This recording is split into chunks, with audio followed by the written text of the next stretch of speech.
पहा, आपण भाषासूत्र 1 पाहत होतो. त्यामध्ये आपण उकारांत, ऋकारांत नामे, लोटलकार हे पाहिलेलं आहे. त्याचबरोबर आपण कालच्याच भागामध्ये रम्य संस्कृतम पाहिलं. किम कृत्वा हे आपण रम्य संस्कृतम पाहिलेलं आहे. तर आज आपल्याला किम कर्तुम हे रम्य संस्कृतम पाहायचं आहे. यामध्ये कुठला व्याकरण घटक आहे, कोणत्या व्याकरण घटकाची आपल्याला ओळख करून घ्यायची आहे, ते आज आपण पाहणार आहोत. रम्य संस्कृतम किम कर्तुम. चला तर मग पाहूयात. पहा, पुस्तकामध्ये पृष्ठ क्रमांक 9 आणि 10 वर हे तुम्हाला रम्य संस्कृतम दिसेल. तर आपण जेव्हा किम कृत्वा हे रम्य संस्कृतम पाहिलं, त्यामध्ये आपण त्वांत आणि लेबंत अव्ययांचा वापर असलेली वाक्यरचना पाहिलेली आहे. तर आता आपल्याला या किम कर्तुममध्ये एक वेगळ्या अव्ययांची वाक्यरचना पाहायची आहे. तर प्रत्यक्ष आपण ते पाहूया. पहा, पुस्तकात छान आपलं चित्र दिलेलं आहे. युवकः अस्ति, युवकः चित्रपटगृहं गच्छति, चित्रपटं पश्यति च. युवकः किं करोति? प्रथमं सः चित्रपटगृहं गच्छति, अनन्तरं चित्रपटं पश्यति. युवकः किमर्थं चित्रपटगृहं गच्छति? युवकः चित्रपटं द्रष्टुं चित्रपटगृहं गच्छति. चित्रपटगृहं गमनस्य कारणं किमस्ति? चित्रपटदर्शनम् इति गमनस्य कारणम् अस्ति. म्हणून पहा, चित्रपटगृहामध्ये जाण्याचं कारण काय आहे? तर चित्रपट पाहणे हे त्याचं काम आहे. म्हणून युवकः किमर्थं चित्रपटगृहं गच्छति? युवक कशासाठी चित्रपटगृहात जातो? तर युवकः चित्रपटं द्रष्टुं चित्रपटगृहं गच्छति. कशासाठी जातो? किम कर्तुं गच्छति युवकः चित्रपटगृहं. युवक जो आहे तो चित्रपटगृहाला कशासाठी जातो? किम कर्तुं अथवा किमर्थं गच्छति? चित्रपटं द्रष्टुं गच्छति. गमनस्य कारणं किम् अस्ति? गच्छति इति क्रियापदस्य हेतुः कः अस्ति? चित्रपटदर्शनम् इति हेतुः अस्ति. पहा, जाण्याच्या क्रियेचा हेतू काय आहे? तर चित्रपट पाहणे हा हेतू आहे. कशासाठी जातो आहे तो? किमर्थं गच्छति. कशासाठी जातो आहे? तर चित्रपट पाहण्यासाठी जातो आहे. म्हणून चित्रपटं द्रष्टुं युवकः चित्रपटगृहं गच्छति. नंतर पहा, दुसरं एक चित्र दिलेलं आहे.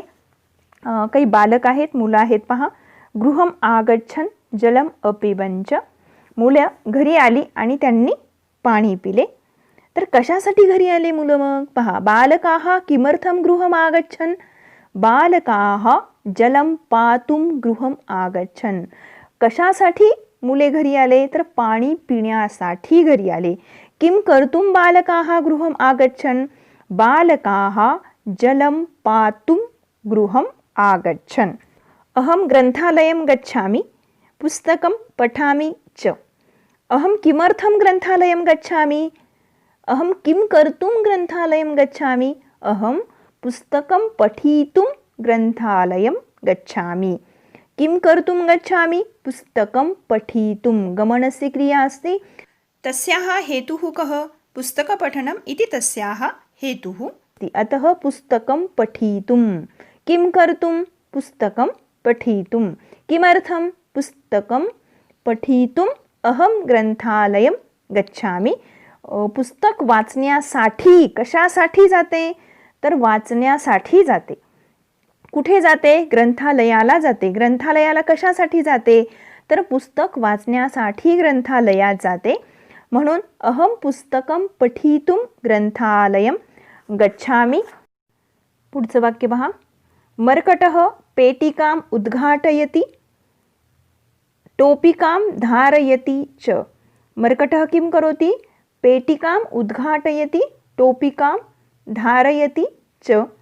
मर्कटः किं कर्तुं पेटिकाम् उद्घाटयति अथवा मर्कटः किमर्थं पेटिकाम् उद्घाटयति? मर्कटः टोपिकां धारयितुं पेटिकाम् उद्घाटयति. मर्कटः टोपिकां धारयितुं पेटिकाम् उद्घाटयति. अनन्तरं पश्यन्तु, महिला अस्ति. महिला नदीं गच्छति, जलम् आनयति च. महिला नदीं गच्छति, जलम् आनयति च. महिला किमर्थं नदीं गच्छति? महिला किं कर्तुं नदीं गच्छति? महिला जलम् आनेतुं नदीं गच्छति। महिला जलम् आनेतुं नदीं गच्छति। महिला किमर्थं नदीं गच्छति? महिला जलम् आनेतुं नदीं गच्छति। छात्रः अभ्यासं करोति, उत्तीर्णः भवति च। छात्रः अभ्यासं करोति, उत्तीर्णः भवति च। छात्रः किमर्थम् अभ्यासं करोति?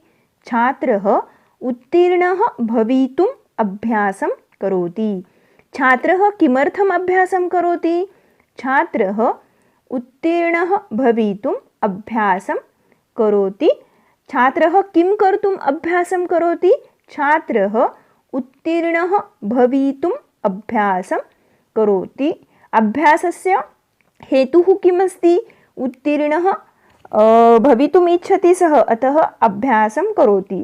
त्याला परीक्षेमध्ये उत्तीर्ण व्हायचं आहे म्हणून तो अभ्यास करतोय. तर अभ्यास करण्याचा हेतू काय आहे? तर परीक्षेमध्ये उत्तीर्ण होणे हा हेतू आहे, म्हणून उत्तीर्णः भवितुं छात्रः अभ्यासं करोति. छात्रौ पुस्तकालयम् अगच्छताम्. छात्रौ किमर्थं पुस्तकालयम् अगच्छताम्? छात्रौ पठितुं पुस्तकालयम् अगच्छताम्. मेघा फेनकं स्वीकरोति. मेघा फेनकं स्वीकरोति. किमर्थं स्वीकरोति? मेघा वस्त्राणि प्रक्षालयितुं फेनकं स्वीकरोति. मेघा फेनकं स्वीकरोति, वस्त्राणि प्रक्षालयति च. मेघा किमर्थं फेनकं स्वीकरोति? मेघा वस्त्राणि प्रक्षालयितुं फेनकं स्वीकरोति.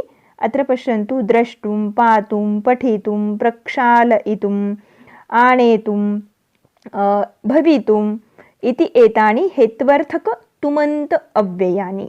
ही जी अव्यय आहेत ही तुमंत अव्यय आहेत. पहिल्या रम्य संस्कृतमध्ये आपण त्वांत अव्यय आणि लेवंत अव्यय पाहिली. तर ही जी आहेत पहा, दातुं, पठितुं, प्रक्षालयितुं, पातुं, ही अव्यय तुमंत अव्यय आहेत पहा. याच्या अंती तुम हा प्रत्यय येतो म्हणून ते तुमंत अव्यय आहेत. पठत अवगच्छत च. खाली आपल्याला काही वाक्य दिली आहेत पहा. शुनकाः खादितुम् इच्छन्ति. जिथे इच्छा किंवा शक्यता असते त्या ठिकाणी सुद्धा या तुमंत अव्ययांचा वापर होतो पहा. शुनकाः खादितुम् इच्छन्ति. शुनकाः किं कर्तुम् इच्छन्ति? शुनकाः खादितुम् इच्छन्ति. अहं वक्तुम् ऐच्छम्. मला बोलण्याची इच्छा आहे. कशासाठी इच्छा आहे माझी? तर बोलण्याची. अहं वक्तुम् ऐच्छम्. भारवाहकः भारम् ओढुं शक्नोति. भारवाहकः भारम् ओढुं शक्नोति. भारवाहकः किं कर्तुं शक्नोति? भारम् ओढुं शक्नोति. ताः नार्यः रुचिरं पक्तुं शक्नुवन्ति. ताः नार्यः किं कर्तुं शक्नुवन्ति? ताः नार्यः रुचिरं पक्तुं शक्नुवन्ति. त्या नारी रुचकर स्वयंपाक करू शकतात. शक्यता आहे पहा इथे. जनाः भोजनं कर्तुम् आरभन्त. जनाः भोजनं कर्तुम् आरभन्त. किं कर्तुम् आरभन्त? जनाः भोजनं कर्तुम् आरभन्त. देवदत्तः चौरं ग्रहीतुं सहाय्यम् अयाचत. पहा, देवदत्तः किं कर्तुं सहाय्यम् अयाचत? किमर्थं सहाय्यम् अयाचत? तर चौरं ग्रहीतुं सहाय्यम् अयाचत. कौत्सः 14 कोटी सुवर्णमुद्राः दातुम् असमर्थः. कौत्सः किमर्थम् असमर्थः? अथवा कौत्सः किं कर्तुम् असमर्थः? कौत्सः 14 कोटी सुवर्णमुद्राः दातुम् असमर्थः. इथे पहा, शक्यता आहे, इच्छा आहे, त्याच्यासाठी सुद्धा या तुमंत अव्ययाचा वापर केला जातो. अत्र अधः संभाषापत्रम् अस्ति, पश्यन्तु. तत्र प्रथमाकृतिः अस्ति हेत्वर्थकं योजयित्वा संवादं पूरयत. अत्र एकः संवादः अस्ति. इथे एक संवाद आहे पहा, आपल्याला ती गोष्ट माहीत आहे, सिंह आणि उंदराची गोष्ट माहिती आहे आपल्याला, की लहानपणी आपण ती गोष्ट ऐकलेली असेल. तर छोटासा संवाद त्या गोष्टीतला इथे दिलेला आहे पहा. सिंहः वदति किं वदति रे मूषक दंडयामि त्वाम. मूषकः किं वदति पश्यन्तु. भोः अहम गन्तुम इच्छामि, मला जाण्याची इच्छा आहे. मुञ्चतु माम, मला सोडा. सिंहः वदति किमर्थं मुञ्चामि, अहम निद्रामग्नः आसम त्वया मम निद्राभङ्गः कृतः. मूषकः वदति महाराज एकवारं मुञ्चतु, संकटकाले अहमपि तव सहाय्यं कर्तुम् आगच्छामि. किं कर्तुम् आगच्छामि, सहाय्यं कर्तुम् आगच्छामि. परंतु इदानीं मम बांधवान द्रष्टुम गच्छामि, परंतु यावेळेला मी माझ्या नातलगांना भेटू इच्छितो, भेटण्यासाठी जाऊ इच्छितो. कृपया मुंचतू, कृपा करून तुम्ही मला सोडा. इथे पहा, पहिल्या रिकाम्या जागेमध्ये आपण गंतुम इच्छामी असं लिहिले. गंतुम गम धातू दिलेला आहे पहा. नंतर दुसऱ्या रिकाम्या जागेमध्ये क्रू धातू आहे. सहाय्यम कर्तुम आगच्छामी, गम गंतुम, क्रू कर्तुम. अनन्तरं बांधवान द्रष्टुम इच्छामि, दृश्य अस्ति, दृश्य द्रष्टुम इच्छामि. अत्र द्वितीया कृति अस्ति. चतुर्थं पदं लिखत.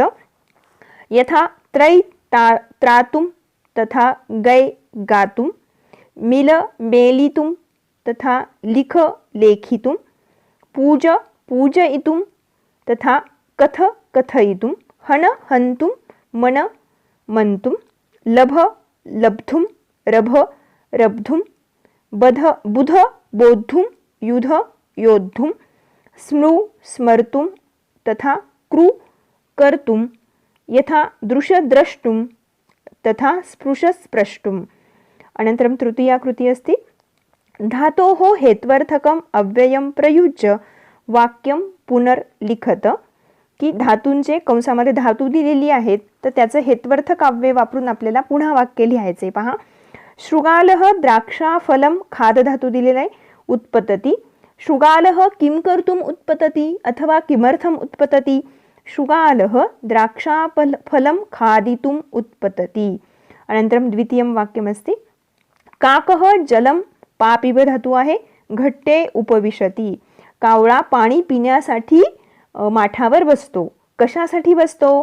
किमर्थं घटे उपविशती, जलं पातुं घटे उपविशती.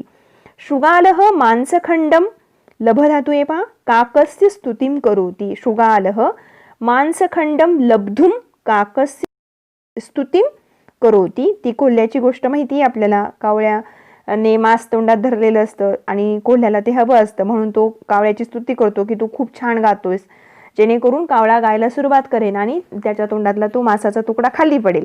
म्हणून शृगालः मांसखंडं लब्धुं काकस्य स्तुतिं करोति. भीमं हण धातू आहे कंसात पहा. दुर्योधनः कपटम अकरोत. भीमं हंतुम, भीमाला मारण्यासाठी. दुर्योधनः कपटम अकरोत, दुर्योधनाने कपट केले. दुर्योधनः किमर्थं कपटम अकरोत अथवा दुर्योधनः किं कर्तुं कपटम अकरोत. तर दुर्योधनः भीमं हंतुम कपटम अकरोत.